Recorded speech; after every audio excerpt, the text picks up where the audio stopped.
So basically I'm going to talk about group rights in Israel. That's my forte, that's my main issue of research. And before I'm starting, I would like just to add two disclaimers, okay? This article does not concern the rights or status of Palestinian Arabs who reside in the territory of Gaza and Palestine Authority. It doesn't deal with their rights. I'm a constitutional legal scholar. I don't do international law.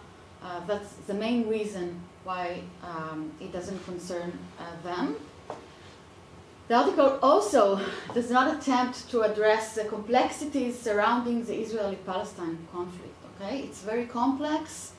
My paper is much less ambitious. Okay, so the aim of my paper is basically to analyze the prevalent social attitude of Jewish Israelis towards group rights that protect or are supposed to protect the cultural identity of Palestinian Arabs who are citizens of the State of Israel. My paper then suggests that the best way to understand this attitude is by distinguishing between what I call semi-territorial group rights, which are less controversial, and non-territorial group rights, which are highly controversial. Now, because when we're talking about non-territorial autonomy and non-territorial group rights, some of us are talking about different things or different forms of territorial. So I just want to be clear, okay? So when I say non-territorial group rights, I mean rights that are not exercised in a particular territory, okay? They take place or are intended to take place in every place in Israel, including the common space for Jews and Arabs. So the best example, maybe the only example, is comprehensive language rights for the Arab Palestinians. And I want to clarify what does it mean. Comprehensive language rights, it means that, for instance, when we have street signs, so I would like to see all street signs in Israel, in all cities, with captions in Arabic and Hebrew.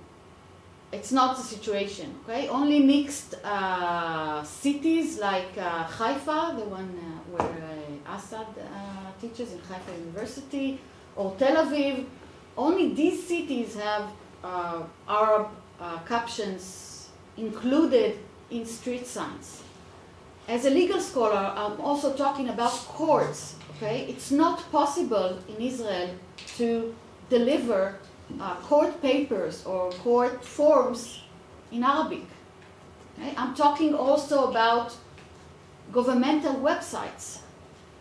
Most governmental websites, unfortunately, do not include Arabic, not in every page at least. I mean, you know, when you're surfing the internet, they might have a button of Arabic, but then when you push it, it doesn't say a lot. So it doesn't provide the whole information it provides in Hebrew. Okay, so comprehensive language rights are in the common space for Jews and for Arabs. As opposed to non-territorial group rights, such as comprehensive language rights, there is what I call semi-territorial group rights of the Palestinian Arab minority, which are limited to the Arab space only. What do I mean by limited to the Arab space only? Okay, I'm not very politically correct, as you already understood.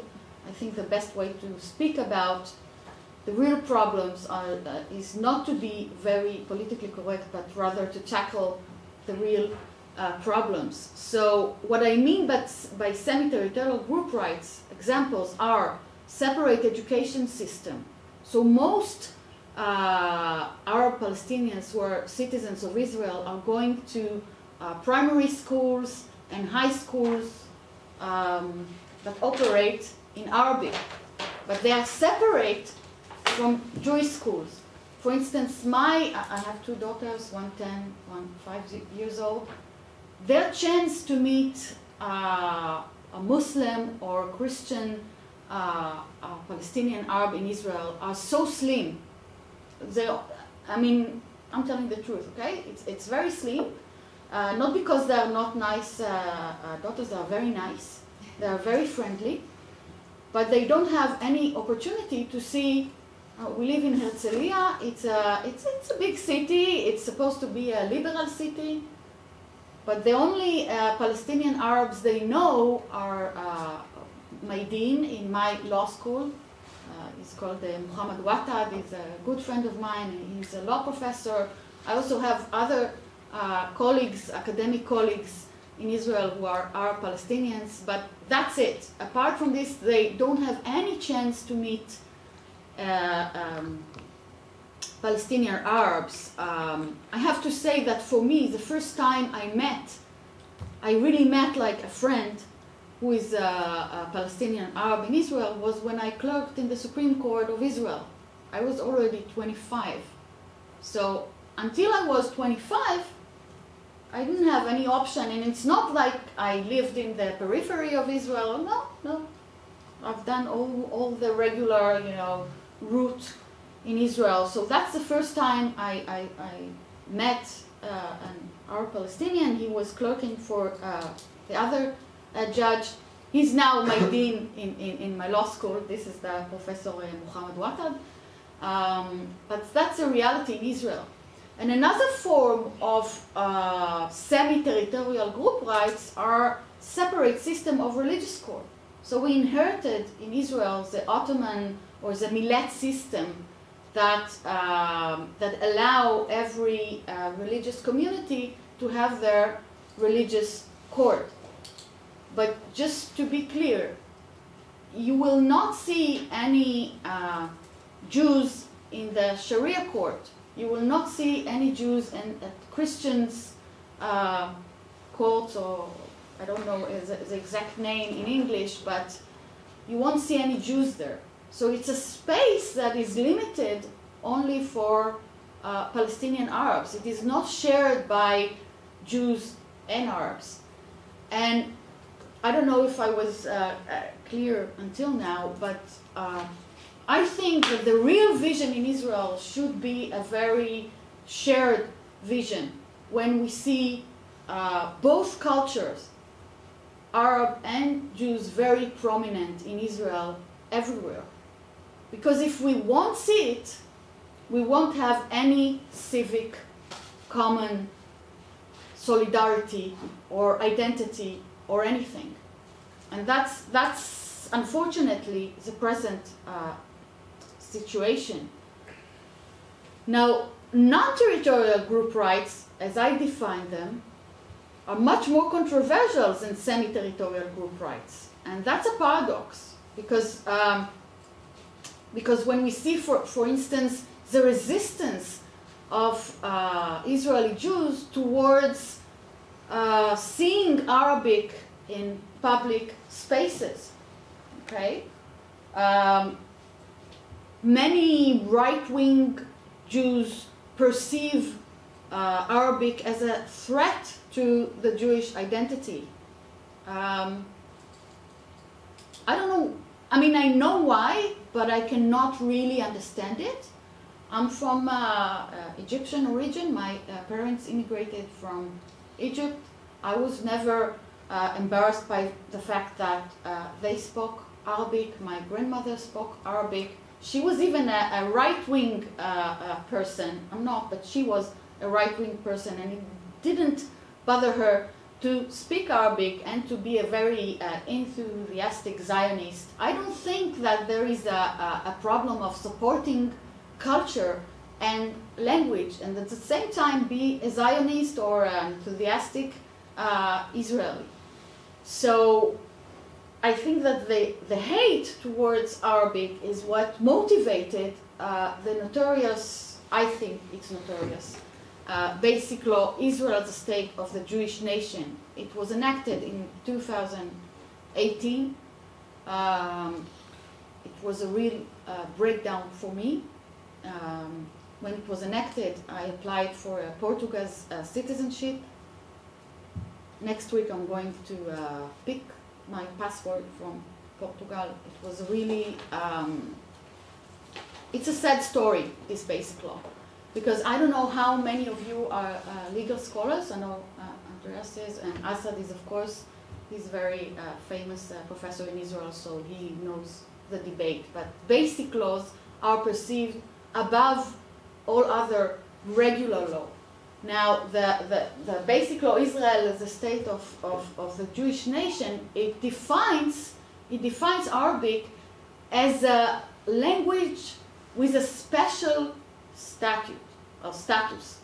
Nobody knows what does special status means. The Knesset, the Israeli parliament, didn't bother to define what it means.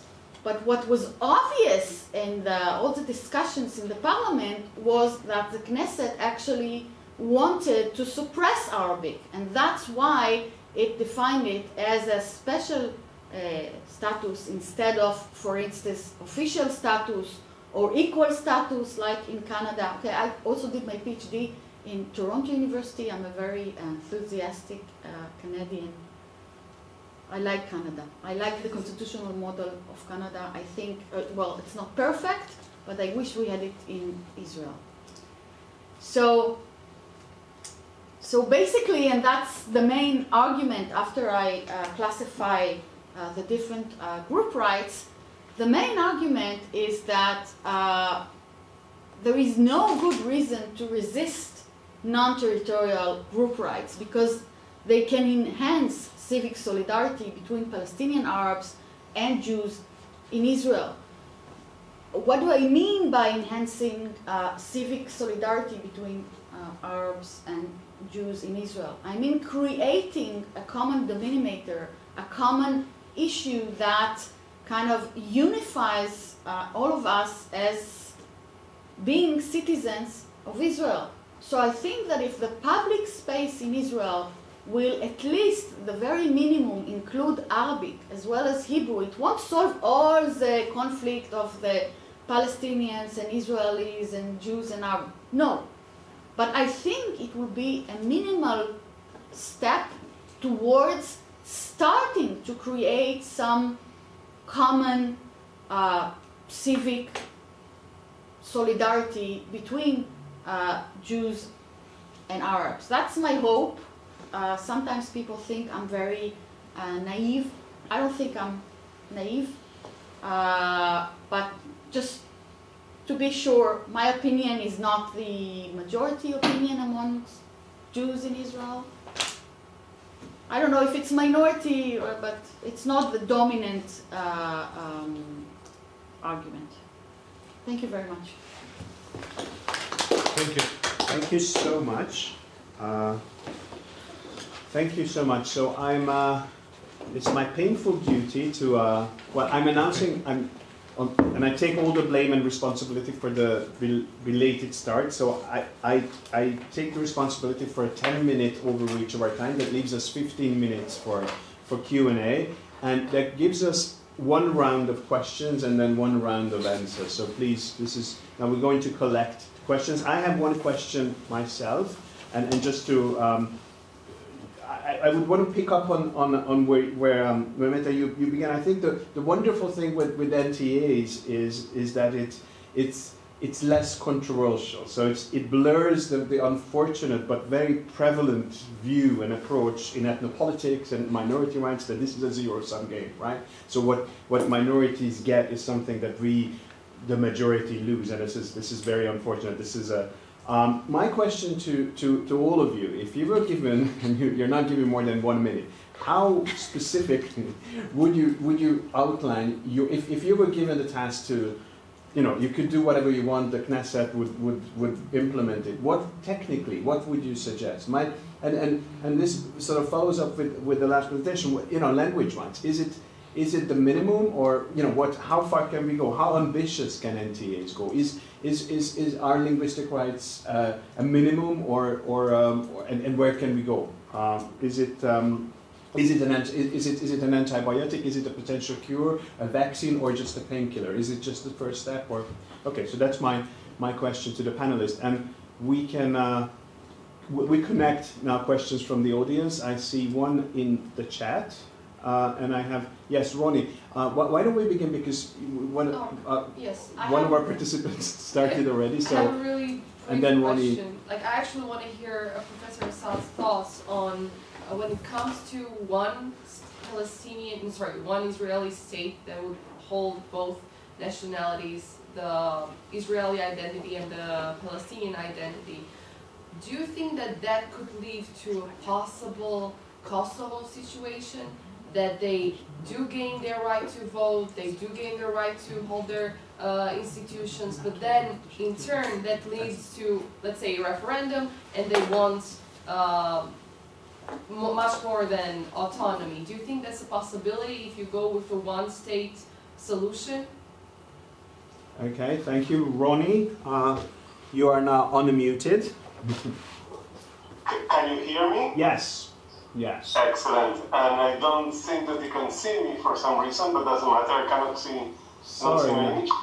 Anyway, I'm talking now from Canada. It's pitch dark here, and all the three speakers mentioned Canada, which is a kind of interest. And none of the three speakers mentioned apartheid, which has been, meaning it has been long in the discussion in general, but the latest report by B'Tselem and Human Rights Organization specifically mentioned that apartheid is not an issue just for Israel dominating the territories, but for the whole state. And what Meital described as semi-territorial autonomies and the existence of separate spheres that are not politically correct, etc., it kind of basically says, even before the national law, the basic law of the national state, a form of apartheid. And I have the feeling that in order to change things, you have to acknowledge the elephant in the room, and in order to, deal with it and find solution to it. Okay. And I'm presenting it as a statement. I mean, it's a question to all the three speakers.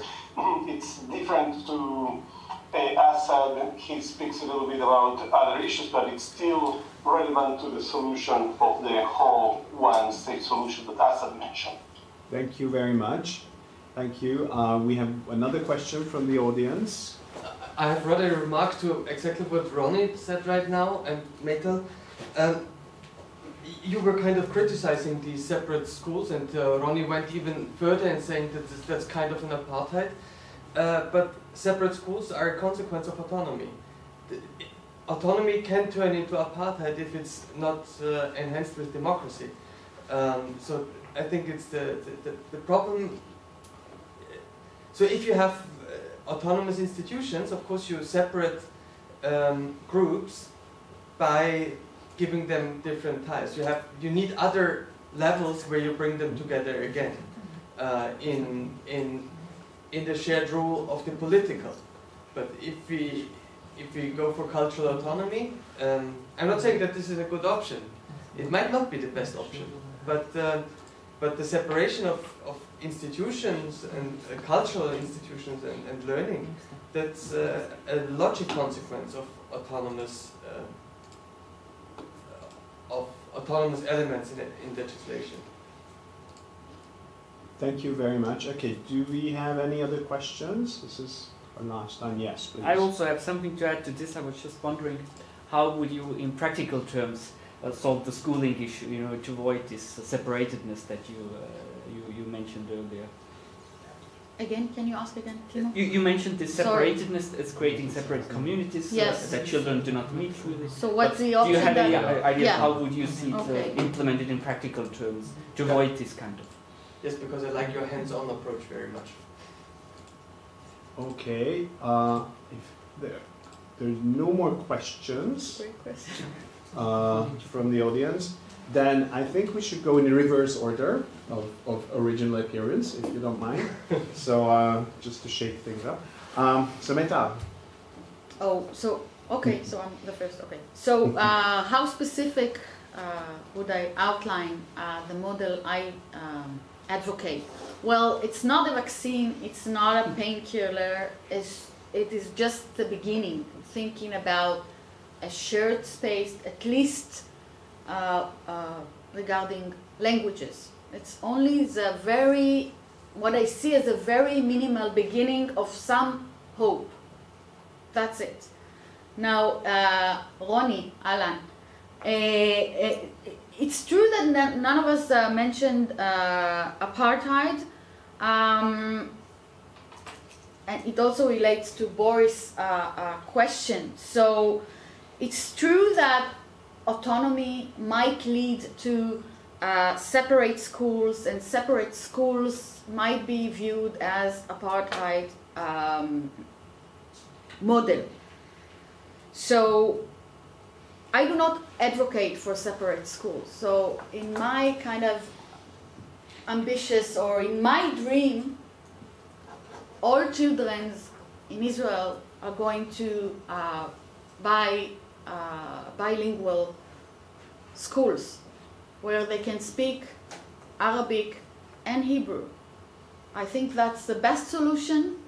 It is already working through, not many schools are bilingual, but we have like at least 6 schools in the country, not in Herzliya, my city, but we have in Haifa, we have in Jerusalem, in Tel Aviv, bilingual schools that are working. They are not perfect, they have their difficulties, but it works.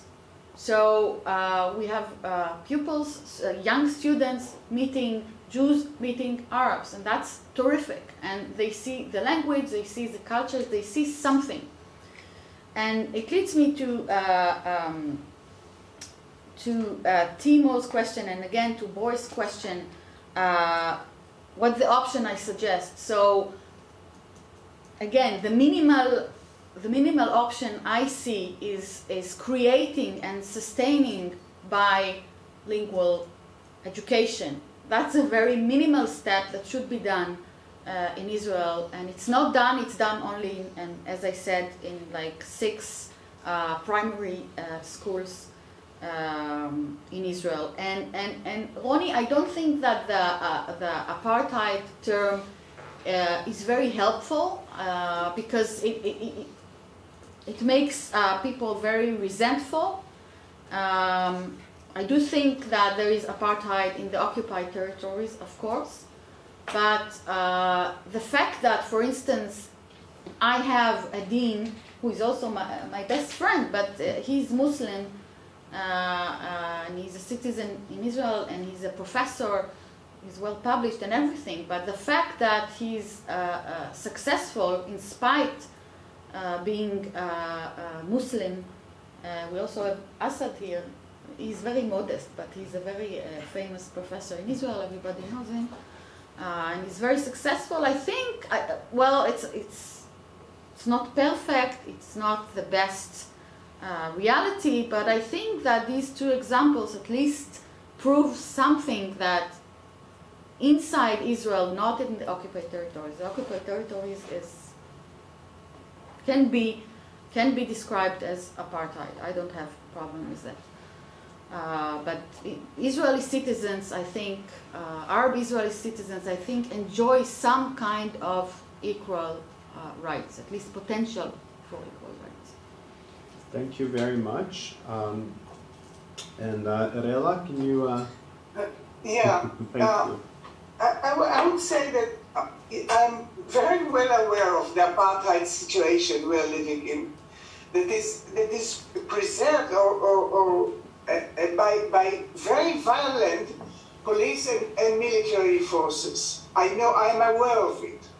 What I'm trying to say is that there are other processes going on, or changes going on in Israel, and they are unrecognized. Not many academics talk about it. For example, the many new urban kibbutzim that have been built and opened in all around the country. And I'm talking about changes that I believe in Generation Y. I believe in the younger generation. Many of them are making changes. What I call they are building a new world from below, like communes, like familial families, like a queer identity. I think that the state, the national state, this national identity is kind of breaking down. More people endorse local identities, not so much national. There are many initiatives going on, new initiatives going on in cities, in small towns, and we don't recognize them. That's why I think that, and I think that most of the changes the leaders are led by the Generation Y, by younger generations.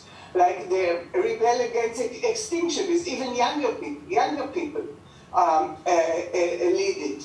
So we have, and I think that the notion of the notion of state and state identity is kind of breaking down, if not collapsing at all. I think it's the beginning. I don't think I'm looking forward to see the changes coming in, and I think we have to acknowledge them.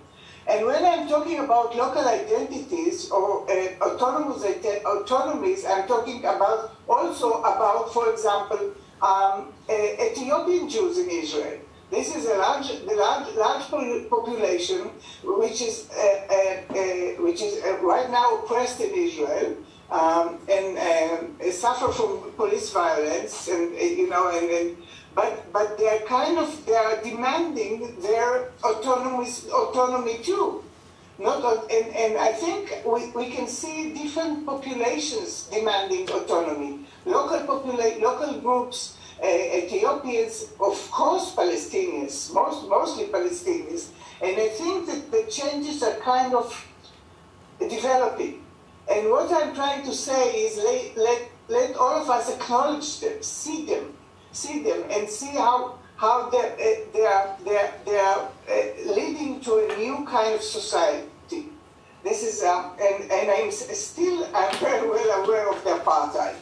At the same time, I'm not denying it, not at all. I'm not denying it, but I think we have to acknowledge it, and we have to support these changes that are coming from below by younger generations.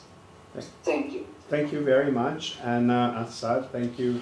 Yeah, thanks. I will be brief. Thank you, Meital, and thank you, Ariella, for your comments. I really agree in general with the basic characterization of the situation. Although I think that I start by saying that I think the two-state solution is already failed. It is an answer to Ronnie. And what we are doing now, we are in the middle of the move toward a new paradigm, from the national paradigm to a post-decolonization paradigm, which means the decolonization in Palestine-Israel context is the de-apartheid, is abolishing the apartheid system. It is, of course, there is a kind of, in my view, it's a apartheid plus. It's not just like South Africa. It's much complicated in the Israeli case.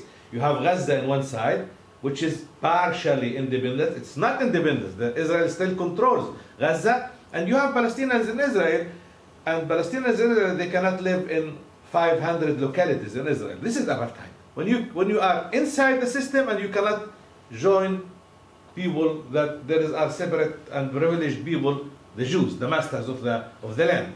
So this is apartheid. Of course, we need to move from this concept. And the other thing that I claim, that the concept of autonomy for Palestinians in Israel is too late. I mean, you cannot solve the conflict, the the internal conflict by allowing Palestinian Israelis to enjoy autonomy. You have to connect it with the general situation in Palestine. So this is, I think that it was, I hope that it was clear. Then it comes to the question, what do I mean? So the problem here that I'm trying to emphasize is the general outlook, the bigger question, what to do, and where we are heading from here. It's a question that related to all the questions, what is autonomy means, what kind of arrangement in the one state. There is no clear concept, neither for me. I'm aware of all literature about the one state solution. There is no clear picture. I have my own view, and many people will argue with me. I think that the only way to move forward is to imagine some kind of binationalism in Palestine, Israel, which means two autonomous entities, and there is no contradiction. There is no contradiction in any case between having one civic identity and having national autonomy. There is no contradiction. People want to, I mean, it is not a total separation. Autonomy is not separation. It is being part of the system under the infrastructure of one civic identity. I mean, if you are a Canadian, you enjoy your right as a Quebecois, as a French, or an Anglophone, under the concept of being a Canadian citizen. It is true for Belgium, it's true for Switzerland. It is not, it is under the same system. So what we have to develop is one shared civility in Palestine, Israel, and of course giving respect, room for different identities in the public sphere. And giving respect for different identities means respecting separate schools. I mean, I sent my daughters, 3 daughters, to this joint school in the Galilee. But this is not the common. The common thing that I respected, and I think it should be there, is having separate school system. It is part of having your own national identity, or having a law, I mean, it's not law, it is a court system, and separate court system. So we need to develop. It is complicated to have one state with 2 national groups equals. It is different a little bit than the classical non-territorial autonomy in Europe. Because in Europe you have the majority of Italians and you demand, or Hungarians, and you demand certain rights for the German minority. In the Palestinian-Israeli case, if we move from the concept of 2 states to the concept of one state paradigm, which include the decolonization, the de-apartheid process that should be there to reach a solution, a future solution for the conflict, then we speak about not only national non-territorial autonomy for one group, for the Palestinians. No, we demand non-territorial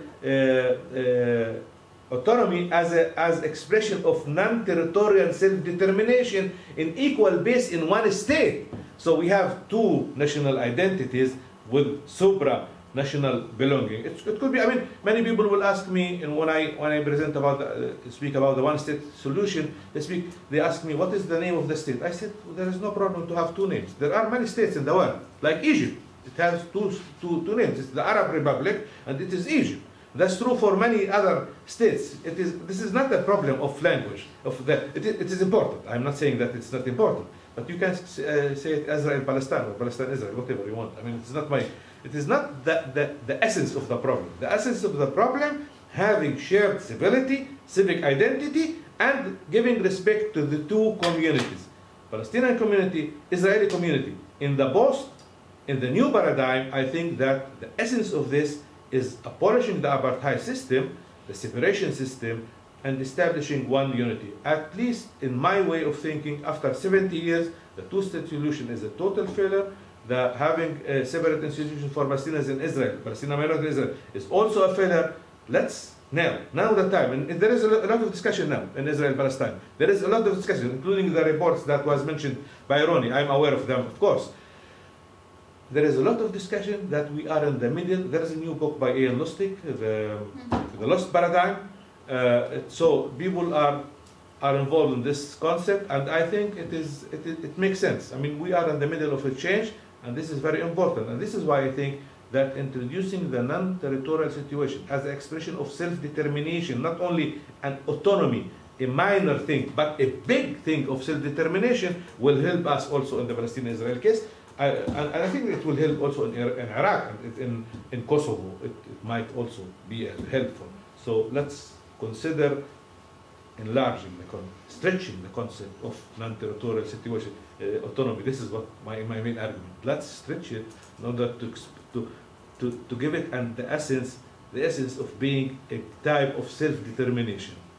I think that Wilson, in his points in 1917, his main failure, he didn't understand the situation in Europe. He thought about the American concept of self-determination. He think about Americans. He didn't consider the case of the Balkans. He didn't consider the case of Eastern Europe. This is the main failure, because he wasn't aware. He thought that America is the world. This is the concept, should be. And this is the main source of conflict. This is why I claim that it is time to reconsider the concept of self-determination and to try legally, politically, sociologically, to reconsider the concept of national self-determination, not in the territorial, but in the non-territorial concepts. Thank you very much.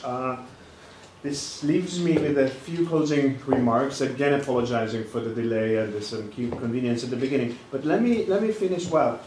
First of all, my point that the magic didn't happen in a way that we didn't come up with the solution. No, we'll keep something for next year conference. Don't worry.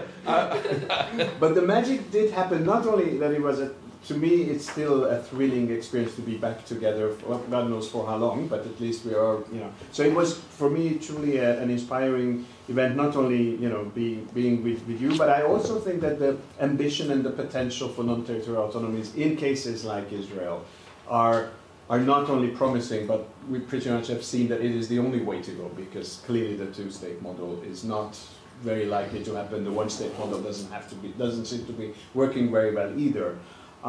So I'm not a very pragmatist, technocratic lawyer in general, but I am a firm believer in the limited but effective potential in certain political and legal institutions. What should give us hope is, even if you consider and this is where I leave you and thank you for being here, even if you consider the Stalinist, Soviet model, the only constitutional construction that regime even took seriously was federalism. So, which of course is a territorial autonomy. Not true. Well, I mean, one of the It's really not true. Well, it did exist. No, though. it did not true. Okay, we'll discuss that over coffee. But no, so I think that Soviet Union, that's on the paper, but that's really not true.